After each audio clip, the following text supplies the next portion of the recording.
Alright, let's start off by saying Barakatah Yahawah, BaHa YAHAWASHI, BaHa QADASH. Welcome to another live lesson. BaHa.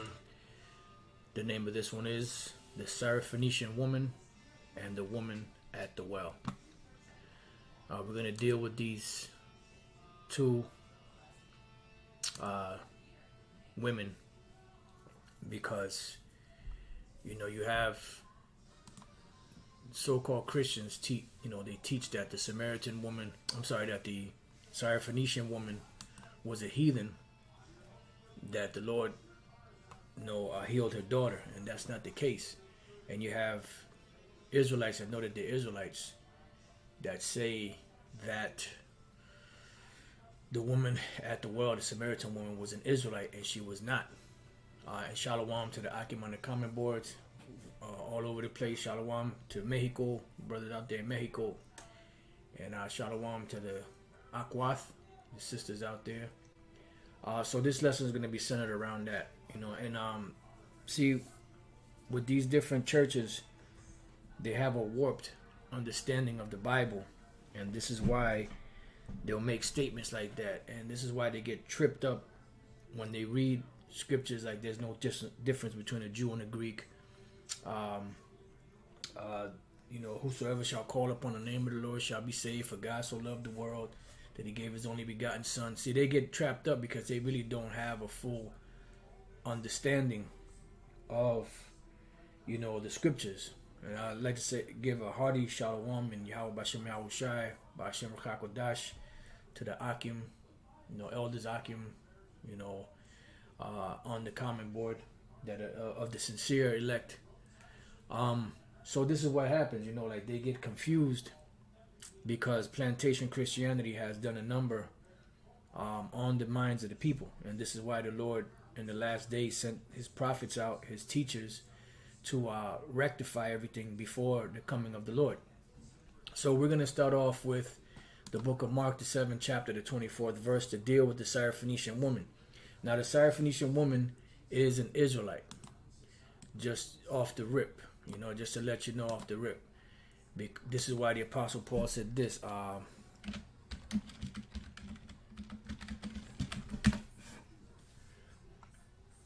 Right here, Romans 3:22. This is good too. Acts 15:9, and put no difference between us and them, purifying their hearts by faith. And this is dealing with the heathen, which are the Israelite foreigners. So the Apostle Paul said, Romans 3:22, Romans 10:12. For there is no difference between the Jew and the Greek. And why is that? Because they're both Israelites. It's just one knew that they were Israelites and the other ones didn't. Then you had a set of Israelites that were called the Hellenistas, which knew they were Israelites, but they spoke the Greek language. They didn't speak the Hebrew. For the same Lord over all is rich unto all that call upon him, because they're all Israelites. And the prayer that King Solomon gave in 1 Kings the 8th chapter, and I believe it's 2 Chronicles the 6th chapter, that was dealing with all Israelites when they turned back to the Lord and pray unto YAHAWASHI for forgiveness, that the Lord will forgive them. Same thing that YAHAWASHI did when he came as himself let's say 2,000 years ago. John the 17th chapter was a prayer that he prayed to the Most High for the elect. Alright, so now let's move on. Mark 7:24. And from thence he arose and went into the borders of Tyre and Sidon. Now, for those of you that don't know where Tyre and Sidon is, you need to start doing some studying. But if you happen to be, a new member, then that's understandable. You're not expected to know every little thing, but there's certain key things on the map that you should know. Now, the borders of Tyre and Sidon, I don't know if you can see it that well here. Just trying to see if I can get a bigger. Let's see. So I was trying to get a bigger map. Let's see. Nope, that's small. That's small.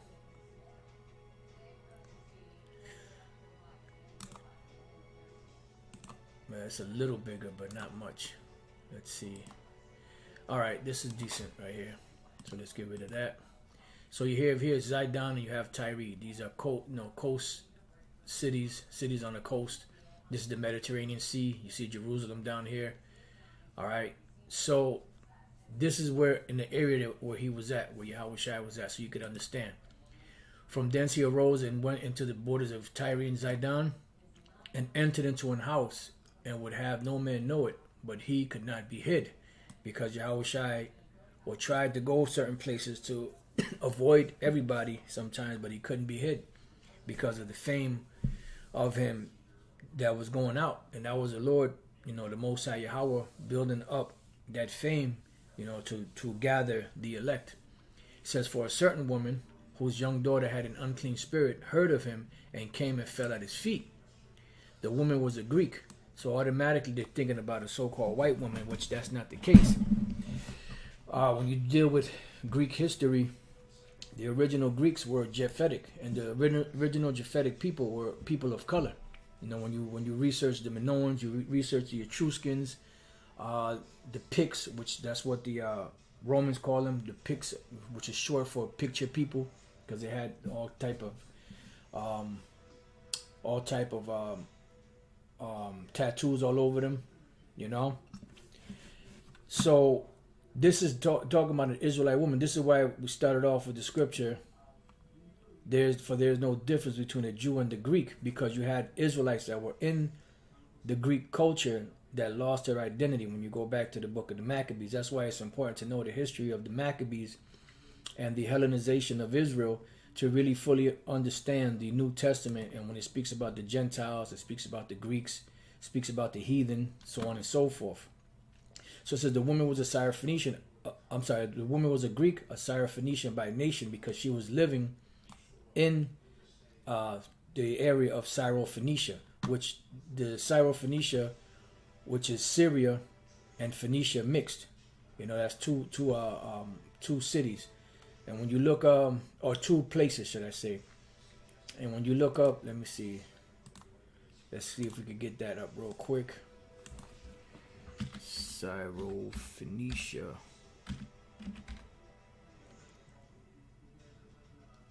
You know what? Let me just make it easier. I just add an A to it.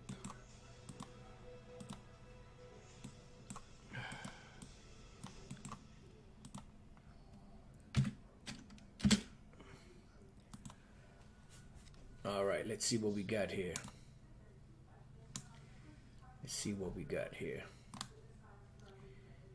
Yeah, these maps are so small, man. Let's see if I open this up. Yeah. It's kind of small. Well, it was in that area of Syria, and you have Phoenicia, which is, that's around the land of Canaan in that area. So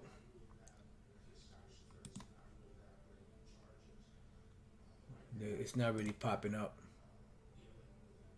There we go. Syrian, Phoenicia. It would be in this area here. This is where he was at. And this is where the woman was born. So she had that citizenship of being called a Syrophenician. Just like Uriah had the title, the Hittite. He wasn't a Hamite. He was an Israelite that just happened to be living among the Canaanites. And he had that name, the Hittite, because that's where he came from. Like you have the Brooklynite or the Chicagoite, or however, they say it today. All right. So now it says the woman was a Greek, a Syrophoenician by nation, and she besought him that he would cast forth the devil out of her daughter. Now let's see what YAHAWASHI said to her. But YAHAWASHI said unto her, let the children first be filled. Now, why did he say let the children first be filled if she's the Israelite herself? Well, let's go to the book of Zechariah, chapter 12, I believe it is. Is it chapter 12? Yep, 12 and 7. The Lord also shall save the tents of Judah first, because the Lord first came for the Jews, the Judah, Benjamin, and Levi. Now you did have a sprinkling of the other nations, of the other tribes there, but majority of the people that were there were Judah, Benjamin, and Levi. And this is he came to Judah first, because Judah is what? The head tribe. We read in Genesis, the 49th chapter, that Judah, thou art he who thy brethren shall praise. So they are the head tribe. And by right, the Lord set them up as a head, even though they were, Judah was the fourth born son, of Jacob. He set him up to be the head, because that's how the Lord wanted it. So the Lord also shall save the tents of Judah first, that the glory of the house of David and the glory of the inhabitants of Jerusalem, meaning the rest of the tribes, do not magnify themselves against Judah. See? So this is why he mentioned that. He said, let the children first be filled, for it is not meet or it is not right to take the children's bread and cast it unto the dogs. He said, well, if she's an Israelite, why you call her a dog?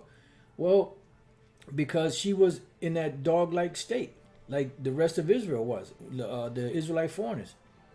Like when we read here in Revelation 22:14, blessed are they that do his commandments, that they may have right to the tree of life. This is Revelation 22:14.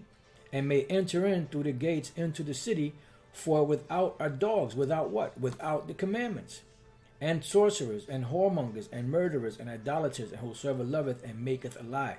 So without the commandments are dogs. So he called it that because she was in that, obviously she was in that state of mind, because that's what the Israelite foreigners were like. This is why the Apostle Paul said in Ephesians, the 2nd chapter, that at that time we were without YAHAWASHI, being aliens from the commonwealth of Israel.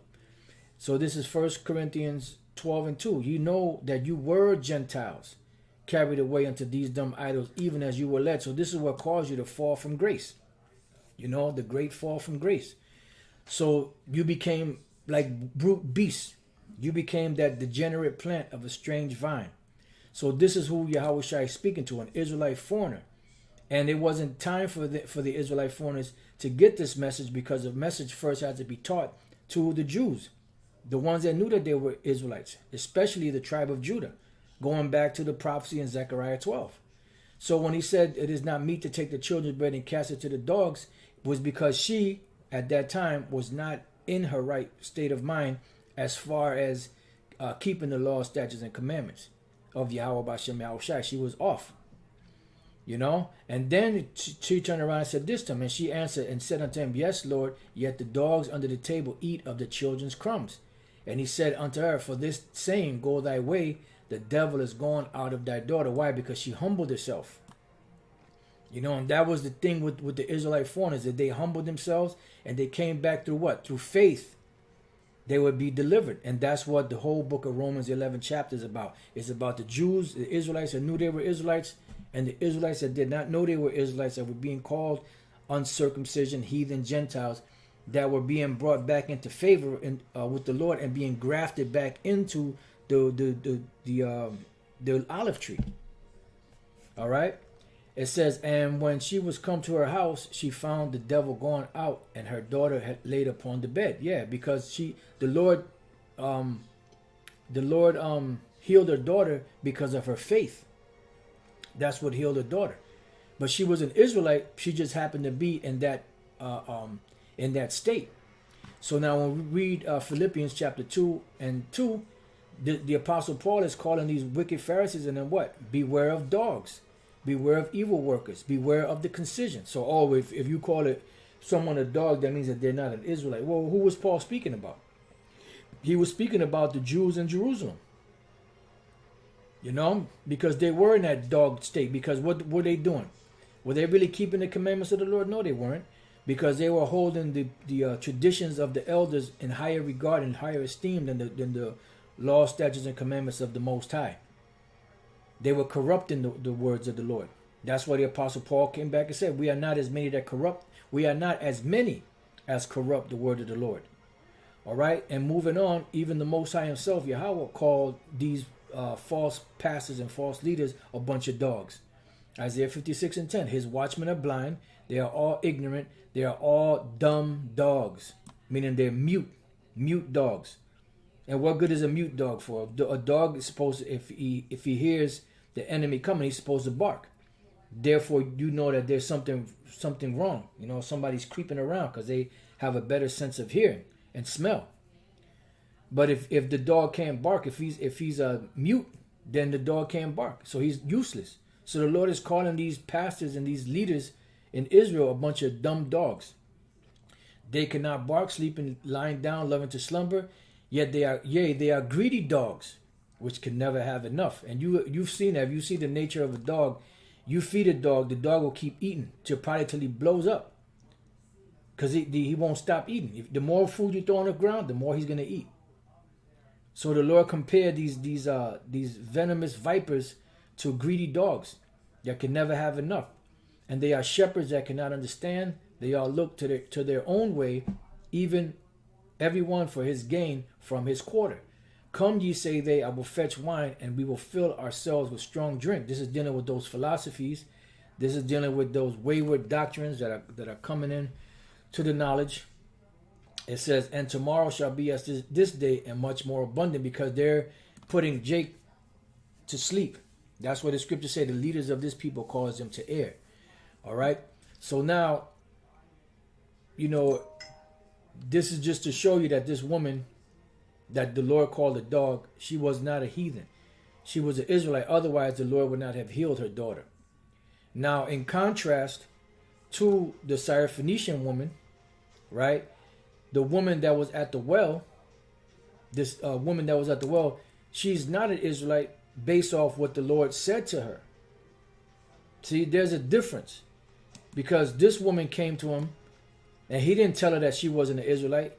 He just called her, it's not meet to take the children's bread and to cast it to dogs. And she said, truth, Lord, but the dogs eat from the crumbs that fall from the children's table. Because she was an Israelite, but she was in a heathen state of mind. You know, Israelite foreigner, as we call it. And that's what it was. And when you go back, that's why the Pharisees and them wanted to kill Paul, because they said he was bringing heathen into the temple. You know, they probably didn't have any beards. You know, they were dressed like Romans or Greeks. You know, some of them probably had tattoos or different brands on, from branding irons on them. But they were being brought back to the fold, so they were being cleaned up.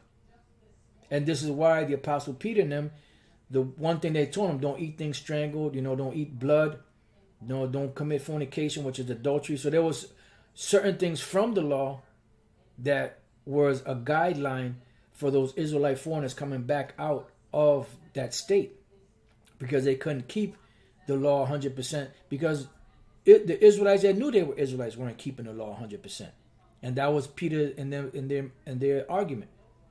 All right, so now let's go from there to St. John 4:7. There cometh a woman of Samaria to draw water. YAHAWASHI saith unto her, give me to drink. Now, let's see if here we go. This is a good map right here. Right here. You see Galilee there, Nazareth. You have here Samaria. This is the land of Samaria. Now, what happened in the land of Samaria were the Israelites that were there were taken out. When you read their history in 2 Kings, the 17th chapter, and transplants were put there. You had Babylonians that were put there. You had different nations that were put there. There were a lot of different nations that were brought in there by the Assyrians to inhabit this land instead of the Ephraimites and other Israelites that were in these areas. So from that point on, when you read the history, they weren't keeping the laws of the Lord. So the Lord sent lions to destroy them. So then they had to send back one Levite priest, and that Levite priest showed them the manner of how to worship the Father, and they started doing that, but they were still worshiping their idols. So from that point on, until this time, and even until today, but until this time when YAHAWASHI was speaking to this woman was a descendant of those heathens. It doesn't say which one, she was descended from, but it was one of those different heathens that we read about in the book of 2 Kings, the 17th chapter. So that's where they were at, all right? So it goes on to say, let me bring this over here just in case I need it again. All right, so it says, for his, it says, let me read this again. There cometh a woman of Samaria to draw water. Yahawashi said unto her, give me to drink. For his disciples were going away unto the city to buy meat. Then saith the woman of Samaria unto him, how is it that thou being a Jew askest drink of me, which am a woman of Samaria? For the Jews have no dealings with the Samaritans. And that was true.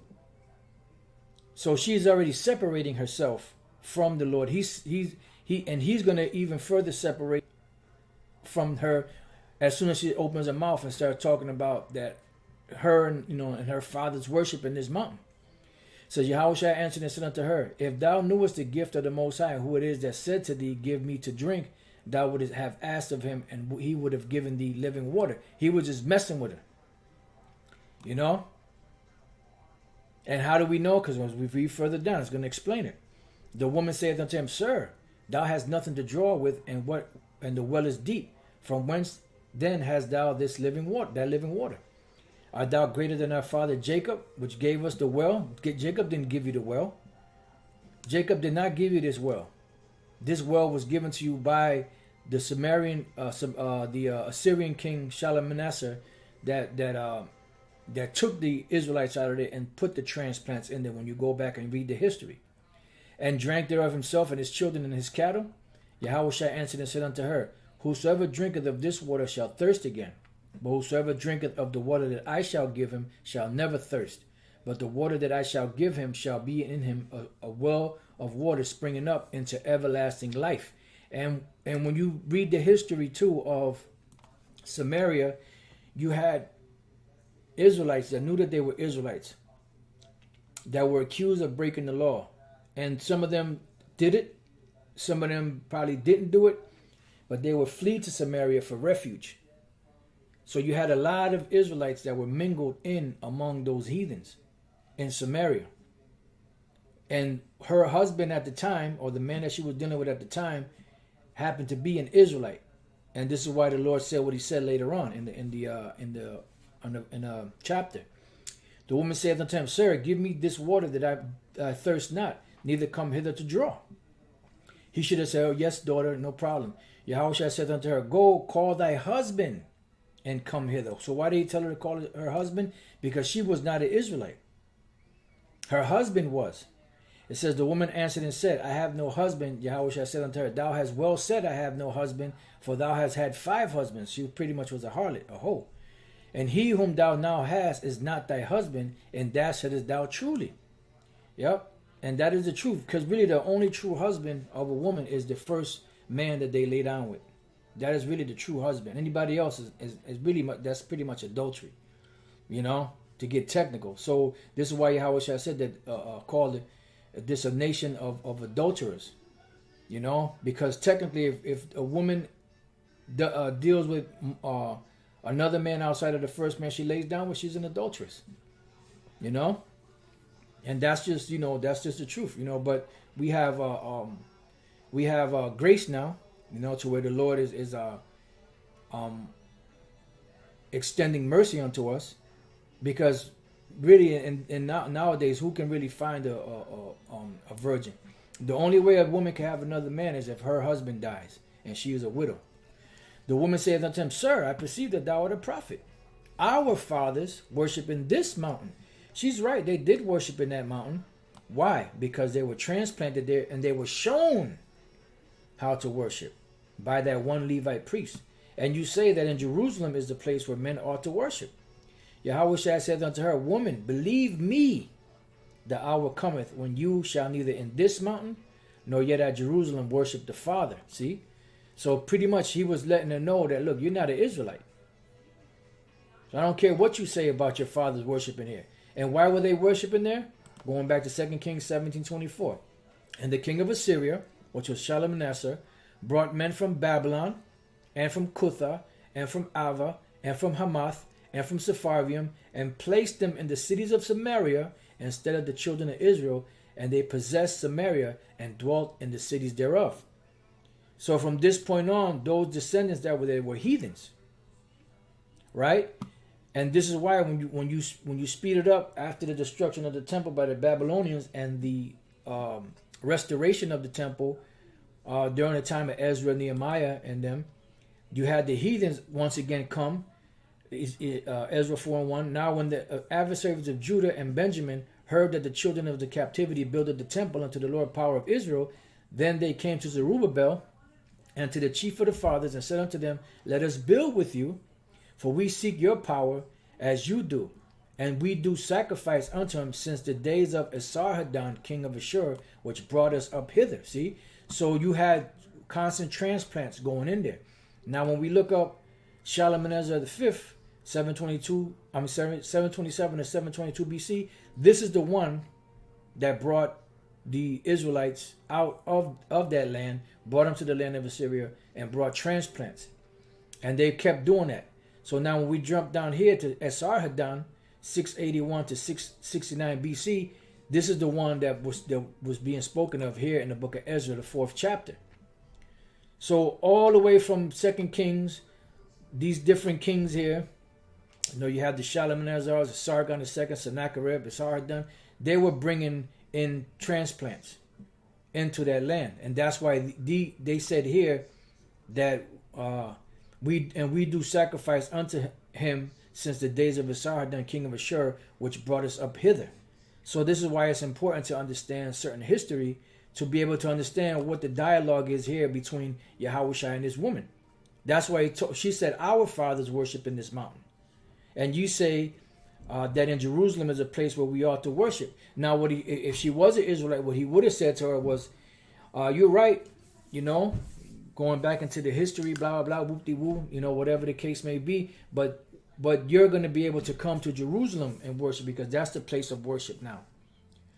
All right? So it says, YAHAWASHI said unto her, but this is what he said. YAHAWASHI said unto her, woman, believe me that the hour cometh when you shall neither in this mountain nor yet at Jerusalem worship the Father. Ye worship ye know not what. We know what we worship, for salvation is of the Jews. See, and most of those nations did not understand Judah, Benjamin, Levi, and all of that. They understood Jews, Judeans. So that's why it says salvation is of the Jews. But the hour cometh, and now is, when the true worshippers shall worship the Father in spirit and in truth. For the Father seeketh such to worship him. And this is what he was telling her, because she was not, but obviously her husband was an Israelite that was considered to be an apostate. You know, you had something called an apostate. Let me see if I can find this precept in the book of Ecclesiasticus. I believe it's the 50th chapter or the 51st chapter. If I can't find it, I'll just look in the book. Okay, beautiful. This is it. Ecclesiasticus 50 and 25. There be two manner of nations which my heart abhorreth or avoids, and the third is no nation. They that sit upon the mount of Samaria. But when you look this up in the Spanish and other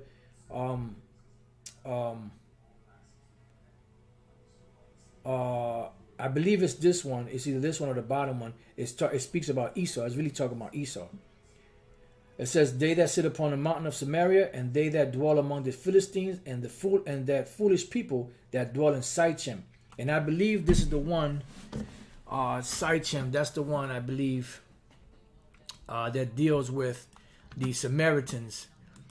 But let me just bear with me 1 second. Just bear with me 1 second.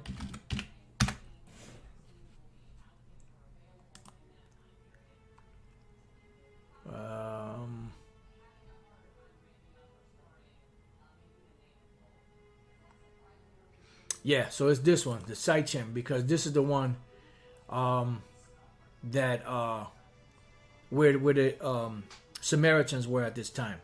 It says, and that foolish people that dwell in Sychem. I believe that's the one. And what he was saying pretty much was those foolish Israelites that went and mingled themselves among them. If I'm not mistaken, like I said, it's been a while since I've gone over this, and there was another version of this. Yep, that's the one. Well, really, it's talking about those heathens. And where it says Samaria, it mentions the Edomites. But I'm not sure if that was a Spanish Bible. You know, I'm not sure if that was a Spanish Bible or not. Just bear with me 1 second. Let's see. That's all right. That's all right. Just bear with me 1 second. I just want to see if I could find that real quick.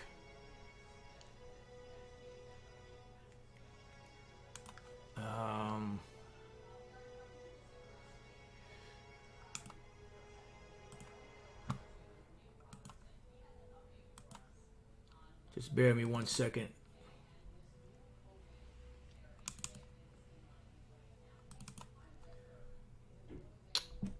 Of course. Wouldn't be there. Okay.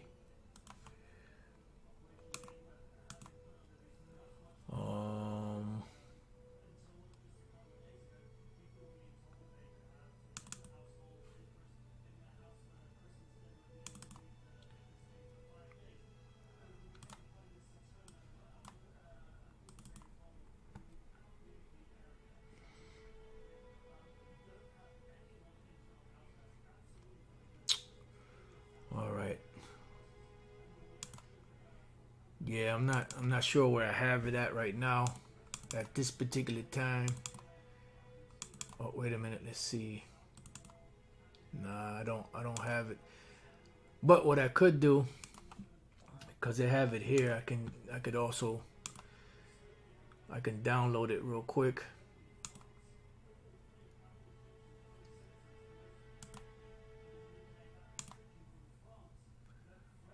Okay.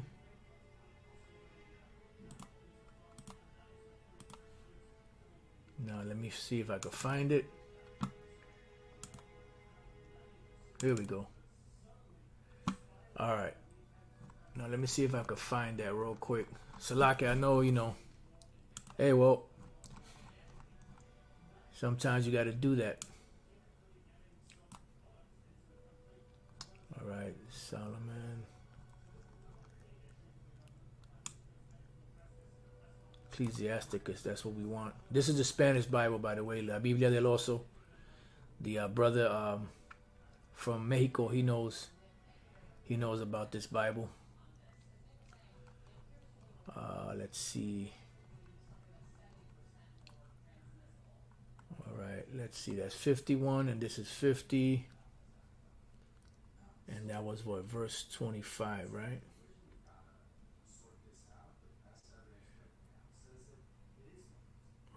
Yeah, now this one says the same thing. There was one, I can't remember what it was, if it was a different translation that actually spoke about the Edomites. You know, in this verse here, it's either this one or the bottom one that said Edomites. I believe it was this top one, they that sit upon the mountain of Esau, or something like that, or Seir. You know, and if I find it, you know, our Lord's will, I'll bring it out again another time. But yeah, it says Seir here, the mountains of Seir. They that dwell among the Philistines, and that foolish people that dwell in Syrophenician, which were those Samaritans, transplants that were put in Samaria. All right. So and this is why the wicked Pharisees and them called YAHAWASHI a Samaritan. Let me see if I can find that real quick. And this is after he cursed them out, called them a bunch of devils. So were they really devils? No, they were acting like their father, the devil, but they were Israelites. You know. Let me just look at it. Let me see. Find. Here we go. John 8:48. Then answered the Jews and said unto him, Say we not well that thou art a Samaritan and hast a devil? So why did they say that to him? Because they understood about those apostates. You know, they understood about the apostates of the Jews that ran for refuge among the Samaritans. Let's see. That's in the book of the Josephus. Let's see.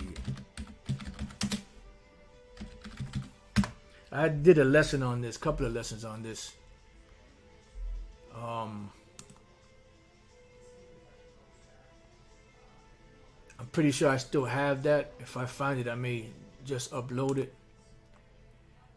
But there's an actual account in the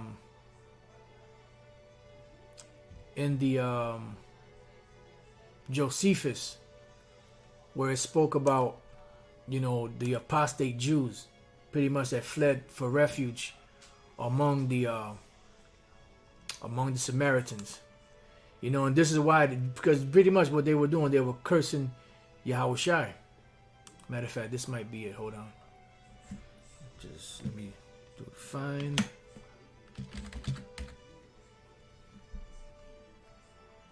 All right, beautiful. Here we go. Here we go. Let's go. Let's go, champ. All right, here we go. Says, so this is, wow. This is the Josephus, Antiquities of the Jews, book 11. And this would be chapter, where are we at? Chapter 8 and section 6. So when Alexander had thus settled matters at Jerusalem, he led his army into the neighboring cities, and when all the inhabitants to whom he came received him with great kindness, the Samaritans, who had then Shechem for their metropolis, a city situate at Mount Gerizim and inhabited by apostates of the Jewish nation. See, so you had some apostates of the Jewish nation that were there. And why were they apostates? Because they were accused of breaking the law.